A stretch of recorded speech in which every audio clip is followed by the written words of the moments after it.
ദൈവം നമുക്ക് തന്ന ഏറ്റവും വലിയ കുറെ ഓപ്പർച്യൂണിറ്റി അല്ലെങ്കിൽ ഏറ്റവും നല്ല 2 കാര്യങ്ങളാണ്. ഒന്ന് സ്കില്ലുകളാണ്, ഒന്ന് അവസരങ്ങളാണ്. ഓക്കെ, എന്താണ്? ഒന്ന് നമുക്ക് തന്നെ സ്കില്ലുകളാണ്. മനുഷ്യനെ ഈ ഭൂമിയിലേക്ക് സൃഷ്ടിച്ചത് തന്നെ എന്താ വെച്ചാൽ അവന്റെ കാര്യങ്ങളെല്ലാം ചെയ്യാൻ കഴിയുന്ന പ്രാപ്തിയുള്ളവനായിക്കൊണ്ടാണ് സൃഷ്ടിച്ചത്. പക്ഷെ അതൊക്കെ എന്ത് ചെയ്യണം? അവൻ പരിശീലിച്ച് എടുക്കണം, അവൻ ഫുള്ളായിട്ട് പ്രാക്ടീസ് ചെയ്തെടുക്കണം. ഇതിനു വേണ്ടിയിട്ടാണ് ഈ ഭൂമിയിലേക്ക് ഏറ്റവും മികച്ചതായിട്ട് മനുഷ്യനെ സൃഷ്ടിച്ചത്.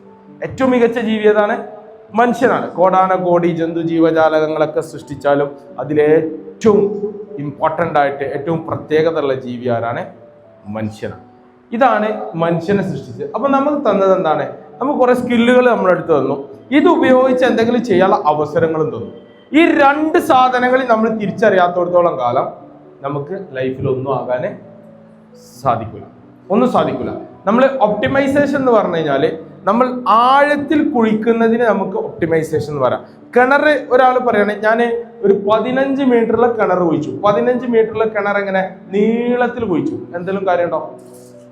ഇല്ല. ഒരേ സ്ഥലത്ത് എന്ത് ചെയ്തു? ആഴത്തിൽ കുഴിക്കുമ്പോഴാണ് എന്ത് ചെയ്യാ വെള്ളം കിട്ടുന്നത്. ഇതേപോലെയാണ് ഒപ്റ്റിമൈസേഷൻ എന്ന് പറഞ്ഞാൽ നമ്മളിൽ ഒപ്റ്റിമൈസ് ചെയ്യണം. എങ്ങനെ ഒപ്റ്റിമൈസ് ചെയ്യുക? നമ്മളിൽ ഒപ്റ്റിമൈസ് ചെയ്യുക. എങ്ങനെ? ഞാൻ എൻ്റെ എക്സാമ്പിൾ പറയാം. ഞാൻ കംപ്ലീറ്റ് ഫെയിലായി. ഞാൻ എല്ലാ സ്ഥലത്തും ഫെയിലാകാത്ത സ്ഥലങ്ങളിൽ എവിടെ തൊട്ടോ അവിടെ പൊട്ടും, എന്ത് തൊട്ടോ അവിടെ പൊട്ടും. എല്ലായിടത്തും നമ്മൾ എന്ത് ചെയ്യും? നമ്മൾ ഇങ്ങനെ നിൽക്കേണ്ട അവസ്ഥയായി, ആരെ മുന്നിലും തല ഉയർത്തി നിൽക്കാൻ പറ്റാത്ത അവസ്ഥയായി. പക്ഷേ ഞാൻ അതിനെ വീണ്ടും ഒപ്റ്റിമൈസ് ചെയ്ത് പഠിച്ചു. എന്തുകൊണ്ടാണ് അങ്ങനെ സംഭവിച്ചത്? ഇനി അത് മാത്രമല്ല, ഇതൊക്കെ സംഭവിച്ചാലും എനിക്ക് എന്നിൽ എന്തെങ്കിലും ഉണ്ടോ എന്ന് ഞാൻ വീണ്ടും തപ്പിയപ്പോൾ കിണർ കുഴിക്കുന്ന പോലെ ഒരു ചെറിയ ഉറവ ഞാൻ കണ്ടെത്തി. എവിടോ ഒരു സ്ഥലത്ത് നിന്നിട്ട് ഒരു ഉറവ. ഇതിമെന്നാണ് ഞാൻ എന്ത് ചെയ്തത്? പിടിച്ചു കയറിയത്. അപ്പോൾ അങ്ങനെ ഒപ്റ്റിമൈസ് ചെയ്താൽ നമ്മൾ എന്തില്ല പറഞ്ഞാലും അയാൾക്കൊരു പെർഫെക്റ്റ് ആയിട്ടുള്ള എന്തുണ്ടാവും? എന്തെങ്കിലും ഒരു കഴിവില്ലാതിരിക്കില്ല. അത് വെച്ചിട്ട് നമുക്ക് എന്ത് ചെയ്യാം? നമ്മളെ ലൈഫിനെ സെറ്റ്. കാരണം എന്താ? ദൈവം തന്നിട്ടുണ്ടാവും 100%. ഇവിടുന്ന് ഒന്നും കിട്ടില്ല.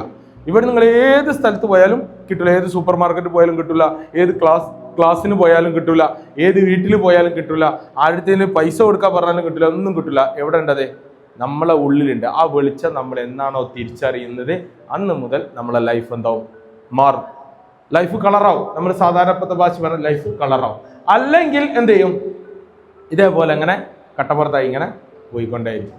അപ്പൊ അങ്ങനെ ആവണം എന്നുണ്ടെങ്കിൽ നമ്മളെ ഒപ്റ്റിമൈസ് ചെയ്യണം. ഞാൻ എന്താണ്? എനിക്ക് എത്രത്തോളം കഴിവുകളുണ്ട്? നമ്മളെന്താ സാധാരണ പറയാം? എല്ലാ നെഗറ്റീവ്സിനെയും ഇങ്ങനെ കൊണ്ടുവരും. എന്താ കാരണം? മനുഷ്യനെ സംബന്ധിച്ചിടത്തോളം ഒരു വണ്ടി സ്റ്റാർട്ട് ആവണമെങ്കിൽ അതിന് ബാറ്ററിന്ന് എന്ത് ചെയ്യണം? ആദ്യം പവർ കൊടുക്കണം. എന്തിനാണ്? അതിന് സ്റ്റാർട്ടിങ് മോട്ടോർ സ്റ്റാർട്ട് ചെയ്യണമെങ്കിൽ കൊടുക്കണമെങ്കിൽ അത് നെഗറ്റീവ് ഉണ്ടാവും, പോസിറ്റീവ് ഉണ്ടാവും. ഇത് രണ്ടും കൂടി തന്നിട്ട് എന്താണ് ചെയ്യുന്നത്? ഒരു സാധനത്തിനെ സ്റ്റാർട്ട് ചെയ്യാം. ഇതേപോലെ നമ്മളെ മനസ്സിന്റെ ഉള്ളിൽ നെഗറ്റീവും പോസിറ്റീവും വരണം. നെഗറ്റീവ് ഉണ്ടാവും, അതിനെ പോസിറ്റീവ് ആക്കി മാറ്റിയിട്ട് അതിൽ നിന്നൊരു എനർജി നമ്മൾ എന്ത് ചെയ്യണം? കൊടുക്കണം. അപ്പോഴേ സ്റ്റാർട്ട് ആവുള്ളൂ. സ്റ്റാർട്ട് ആയി കഴിഞ്ഞാൽ എന്ത് ചെയ്യുള്ളൂ? നമ്മളെ ബ്രെയിന് വർക്ക് ചെയ്യുള്ളൂ. വലിയ എഞ്ചിൻ ഏതാണ്? ബ്രെയിനാണ്. അതിനെ ഓടിക്കാനുള്ള എഞ്ചിൻ ഏതാണ്? ഫ്യൂവൽ കൊടുക്കുന്ന എഞ്ചിൻ ഏതാണ്? യന്ത്രം ഏതാണ്? അത് നമ്മളെ മനസ്സാണ്. അപ്പൊ ഈ സാധനം ആവണമെങ്കിൽ പോസിറ്റീവ് ഉണ്ടാവും, നെഗറ്റീവ്. ഇതിനൊക്കെ എന്താണെന്ന് വെച്ചാൽ നമ്മൾ ഒപ്റ്റിമൈസ് ചെയ്തുകൊണ്ടേയിരിക്കണം. നമ്മൾ ആഴത്തിൽ കുഴിച്ചുകൊണ്ടേയിരിക്കണം. എന്തെങ്കിലും ഒരു നെഗറ്റീവ് കിട്ടുമ്പോഴേക്ക് അവിടെ തളർന്ന് കിടക്കാനല്ല, ആ നെഗറ്റീവ് എനിക്ക് എന്തിനാണ് വന്നത്? അങ്ങനെ ഒരു നെഗറ്റീവ് എനിക്ക് വന്നിട്ടുണ്ടെങ്കിൽ അതിൽ നിന്ന് എന്തെങ്കിലും ഒരു പോസിറ്റീവ് എനിക്ക് എൻ്റെ ലൈഫിൽ ഉണ്ടാക്കാനുണ്ടാവും. ആ പോസിറ്റീവ് ഉപയോഗിച്ചുകൊണ്ട് എൻ്റെ ജീവിതത്തിൽ എനിക്ക് എന്തുണ്ടാക്കാൻ പറ്റും? എനിക്ക് വിജയിക്കാൻ പറ്റും എന്നുള്ളത് മനസ്സിലാക്കാൻ നമ്മൾ വീണ്ടും അതിനെന്ത് ചെയ്യണം? കുഴിച്ചു നോക്കിക്കൊണ്ടേ ഇരിക്കണം. ആരിൽ ഒപ്റ്റിമൈസ് ചെയ്യണം? നമ്മളിപ്പോൾ സാധാരണ ആരുടെ ഒപ്റ്റിമൈസ് ചെയ്യാം? മറ്റവന്റെ കാര്യങ്ങൾ നോക്കും അല്ലെ? ഞാൻ എന്തെങ്കിലും ചോദിച്ചാൽ അല്ലെങ്കിൽ ഞാൻ എന്തെങ്കിലും പറയാൻ പറഞ്ഞാൽ എന്ത് ചെയ്യും? മറ്റവരെങ്ങനെ ഓക്കതുണ്ട് സാറേ, ഓൾ അങ്ങനെ പാടും സാറേ, ഓൾ ഇങ്ങനെ ഡാൻസ് കളിക്കും സാറേ, ഇങ്ങനെ പറയും.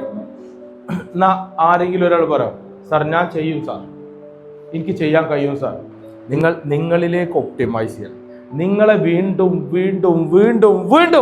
ആഴത്തിൽ കുഴിക്കാൻ ശ്രമിക്കുകയാണെങ്കിൽ എന്ത് കിട്ടും? റിസൾട്ട് കിട്ടും. 100% റിസൾട്ട് കിട്ടും. തടസ്സങ്ങൾ ഉണ്ടാവും. കാരണം എന്താ?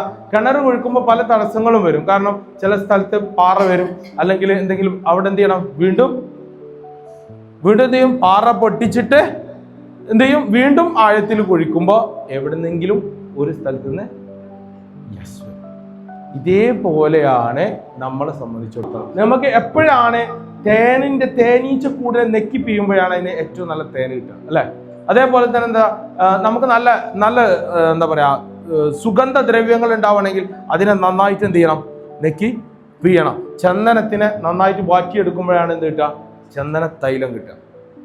ഇതേപോലെ ഏറ്റവും മികച്ചത് നമ്മളിൽ നിന്ന് കിട്ടണമെങ്കിൽ നമ്മൾ എന്ത് ചെയ്യണം, നമ്മൾ അതിന് വേണ്ടിയിട്ട് പരിശ്രമിച്ച പോലെ നമ്മൾ അതിന് വേണ്ടിയിട്ട് മാക്സിമം നിരിഞ്ഞ വരാൻ തയ്യാറാണ്. ഇതുവരെ ചെയ്ത കാര്യങ്ങളിൽ എന്തൊക്കെ ഉണ്ടെന്ന് നമ്മളൊക്കെ മനസ്സിലാക്കി ആ സാധനത്തിനെ വീണ്ടും വീണ്ടും എന്ത് ചെയ്യണം, വീണ്ടും വീണ്ടും അതിനെ പരിശ്രമിച്ച് പുറത്തേക്ക് എടുക്കണം. വീണ്ടും സംസാരിച്ച് പഠിക്കണം, വീണ്ടും സംസാരിച്ച് പഠിക്കണം, കാര്യങ്ങൾ ചെയ്ത് പഠിക്കണം. എവറി ഡേ എന്ത് ചെയ്യണം, നിങ്ങൾ പ്രാക്ടീസ് ചെയ്ത് കൊണ്ടേയിരിക്കണം. അങ്ങനെയാണെങ്കിലേ നിങ്ങളിൽ ഒപ്റ്റിമൈസേഷൻ നടക്കും. അങ്ങനെ ഒപ്റ്റിമൈസേഷൻ ചെയ്താൽ നിങ്ങളിലുള്ള കഴിവുകളെ നിങ്ങൾക്ക് പുറത്തേക്ക് കൊണ്ടുവരാനും മറ്റുള്ള ആളുകളിലേക്ക് അതിനെ സ്പ്രെഡ് ചെയ്യാനും അതുമൂലം നിങ്ങൾക്ക് റിസൾട്ട് ഉണ്ടാക്കാനും സാധിക്കുള്ളൂ. അല്ലെങ്കിൽ എന്താ, നിങ്ങൾ ഇപ്പം അടച്ചിട്ട റൂമിലാണെങ്കിൽ ആ അടച്ചിട്ട റൂമിൽ തന്നെ നിൽക്കും, അതിന് വട്ടി എത്തില്ല. ഓക്കെ, നമ്മൾ ക്രൂഡ് ഓയിൽ കിട്ടണം, ക്രൂഡ് ഓയിൽ കുഴിച്ചെടുത്തു. ക്രൂഡ് ഓയിലിന് എന്തൊക്കെ സാധനം ഉണ്ടാക്കണ്ടേ? ഫസ്റ്റ് വിമാനത്തിനുള്ള എന്തിനും ഉണ്ടാക്കും, അല്ലേ? അത് കഴിഞ്ഞാൽ അതിൽ നിന്ന് എന്ത് ചെയ്യും, വീണ്ടും അതിനെ ഫിൽട്ടർ ചെയ്തിട്ട് പെട്രോൾ ഉണ്ടാക്കും. അതിൽ നിന്ന് വീണ്ടും എന്ത് ചെയ്യും, ഡീസൽ ഉണ്ടാക്കും. അത് കഴിഞ്ഞിട്ട് മണ്ണെണ്ണ ഉണ്ടാക്കും. അത് കഴിഞ്ഞിട്ട് എന്ത് ചെയ്യും, ടാർ ഉണ്ടാക്കും. ഇത്രയും സാധനങ്ങൾ ഉണ്ടാക്കണം. എന്താ, ഒരൊറ്റ സാധനമാണ് കിട്ടിയത്, പക്ഷെ അതിനെന്ത് ചെയ്യും, അതിനെങ്ങനെ ഫിൽട്ടർ ചെയ്ത് മാറ്റിയിട്ടാണ് എന്തിന് ഉണ്ടാക്കുന്നത്. ഇതേപോലെ അതിൽ നിന്ന് ഇങ്ങനെ ഒപ്റ്റിമൈസ് ചെയ്ത്, നമ്മളിൽ നിന്ന് ഒപ്റ്റിമൈസ് ചെയ്ത് ഇങ്ങനെ വേർതിരിച്ച് റെഡിയാക്കി അതിനെ പ്രോത്സാഹിപ്പിച്ച് അതിനെ ഏറ്റവും നല്ലതാക്കി മാറ്റാൻ വേണ്ടിയിട്ട് നിങ്ങൾ പരിശ്രമിച്ചാൽ മാത്രമേ എന്ത് ചെയ്യുള്ളൂ, നിങ്ങളായി മാറുള്ളൂ. അല്ലെങ്കിൽ എന്താണ്ടാവുക, നമ്മൾ ഇതുവരെ എങ്ങനെയാണോ പോയത് അതേപോലെ അങ്ങനെ പോകും, ഒന്നും ഉണ്ടാവില്ല. നിങ്ങൾക്ക് ഓൾറെഡി ഒരുപാട് സാധനങ്ങൾ ചെയ്യുന്നുണ്ട്, ഓക്കെ, പക്ഷെ റിസൾട്ട് ഇല്ല. എന്താണ് കാരണം? നിങ്ങളുടെ ബക്കറ്റിന് എന്തുണ്ട്, ഓട്ടയുണ്ട്. ആ ഓട്ട നിങ്ങൾ കണ്ടെത്തി അടക്കണം. ഇതാണ് എന്ത്, മറ്റൊരു രീതി പറഞ്ഞുള്ള ഒപ്റ്റിമൈസേഷൻ. നിങ്ങൾ കുറേ കഴിവുണ്ട്, പക്ഷെ എന്ത് ചെയ്യുന്നില്ല, ചെയ്യാൻ സാധിക്കുന്നില്ല. എന്തുകൊണ്ടാണ് ചെയ്യാൻ സാധിക്കാത്തത്? എവിടെ ഒരു ലീക്കേജ് ഉണ്ട്, എന്തോ ഒരു പ്രോബ്ലം ഉണ്ട്. ആ പ്രോബ്ലം എന്താണ് കണ്ടെത്തിയിട്ട് അതിനെന്ത് ചെയ്യണം, അതിനെ ക്ലോസ് ചെയ്യണം. ആദ്യം നമ്മളിലുള്ള കഴിവുകളെ ഒപ്റ്റിമൈസ് ചെയ്യണം. നമ്മൾ എന്തൊക്കെ പോണത് അതിനു വേണ്ടിയിട്ടുള്ള കാര്യങ്ങൾ നമുക്കുണ്ട് എന്ന് മനസ്സിലാക്കിയത് ഡെവലപ്പ് ചെയ്യാൻ വേണ്ടി ഒപ്റ്റിമൈസ് ചെയ്യണം. രണ്ടാമത്തെ എന്താ ചെയ്യുന്നത്, ഒപ്റ്റിമൈസ് ചെയ്യേണ്ടത് ആ ഉള്ള സാധനങ്ങളെ നമ്മൾ ഉണ്ടാക്കിയെടുക്കുമ്പോൾ എവിടെയെങ്കിലും ലീക്കേജ് ഉണ്ടെങ്കിൽ അതിനെന്ത് ചെയ്യണം, ഒപ്റ്റിമൈസ് ചെയ്യണം. ഒരാൾക്ക് നന്നായിട്ട് കഴിവൊക്കെ ഉണ്ട്, പക്ഷെ എന്ത് ചെയ്യാൻ കഴിയുന്നില്ല, അയാൾക്ക് പ്രസന്റ് ചെയ്യാൻ കഴിയുന്നില്ല. എന്താ കുഴപ്പമുള്ളത്? അയാൾക്ക് കോൺഫിഡൻസ് ലെവൽ കുറവുണ്ട്. എന്താ കോൺഫിഡൻസ് ലെവൽ കുറവുണ്ടാവാൻ കാരണം? വെറുതെ കോൺഫിഡൻസ് ലെവൽ കുറയോ? ഇല്ല. കോൺഫിഡൻസ് ലെവൽ കുറവാൻ കാരണം മാനസിക തലത്തിൽ എന്തെങ്കിലും സമ്മർദ്ദമുണ്ട്, എന്തെങ്കിലും പ്രയാസമുണ്ട്, അല്ലെങ്കിൽ എന്തെങ്കിലും ഒരു വിഷമമുണ്ട് എന്ന് ചെറുപ്പം മുതലുള്ള കാര്യങ്ങളിൽ നിന്ന് എന്തെങ്കിലും വിഷമമുണ്ട്. അതിനെന്ത് ചെയ്യണം, വേഗം ഒഴിവാക്കണം, വെന്റിലേറ്റ് ചെയ്ത് വിടണം. കരയാനുള്ളതാണ് ഈ കരഞ്ഞു തീർക്കണം. അങ്ങനെ ആവുമ്പോൾ എന്ത് ചെയ്യും, ഓട്ടോമാറ്റിക്കലി നമ്മൾ ബക്കറ്റിന്റെ ചോർച്ച നിൽക്കും. ഇതാണ് യഥാർത്ഥത്തിൽ ഒരു മനുഷ്യനെ സംബന്ധിച്ചിടത്തോളം ഒപ്റ്റിമൈസേഷൻ.